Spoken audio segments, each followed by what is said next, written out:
Roxy Danckwerts is the founder of Wild is Life Trust and the Zimbabwe Elephant Nursery. She was instrumental in first rescuing and then helping to transport these elephants. She joins us live from Harare in Zimbabwe. Roxy, first off, how are you doing and how are the elephants doing after such a long journey? Yeah, I'm doing really well.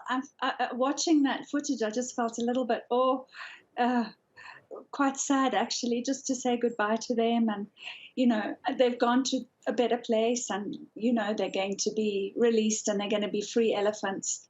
Um, the elephants have settled down really, really well. They've bonded with the resident herd up there. They've been going out swimming and playing and learning about the new food, and yeah, it's going really, really well. So what was the task like to take this on? What went into planning and preparing for this? We've been talking about doing this for over a year now, but because of COVID, we weren't able to get it done last year, so we delayed, and therefore a couple of the elephants were a little bit older than we normally send. But there is a lot of organization, as you can see from the footage. There are a lot of people.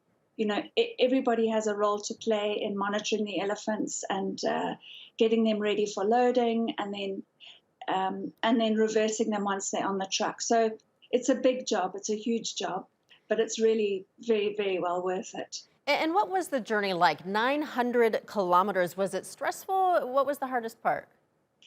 It is stressful. It was long. It took 19 and a half hours. So much of that was in the dark. And of course, there are risks on the road.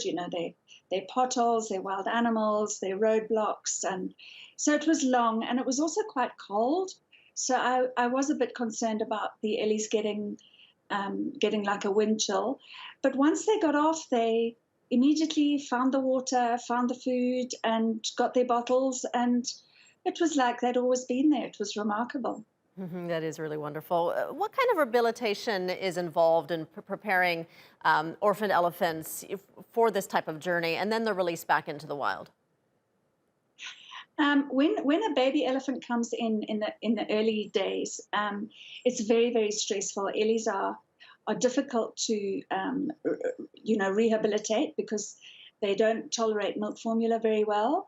But once we get over that initial part, especially if they're small, it's just literally trying not to tame them down too much, and not getting them to interact too much with people apart from their handlers.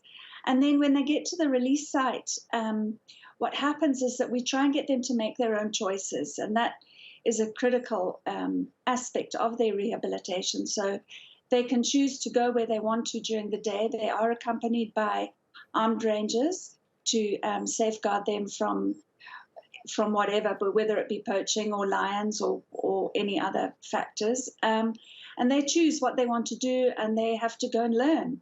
So they have to learn, about the new food, the new different types of trees, different grasses. So there's a lot for them to do. It's a bit like children going to school.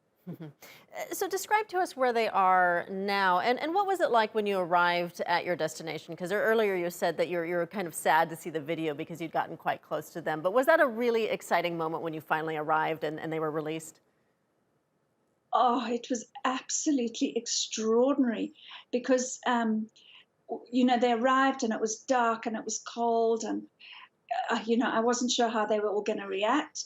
And then what we did was we let out the big elephants that are in our resident herd, and they came racing down the hill, trumpeting, yelling, screaming, snorting, rumbling. And they greeted the new elephants, and it was just the most magical, almost a poetic moment, actually. It was wonderful. Oh, I love seeing wild elephants greeting each other. It really is, like you said, magical. Thank you so much, Roxy Danckwerts. What a great story. It's really nice to have a heartwarming story on our newscast. Thank you so much. Thank you.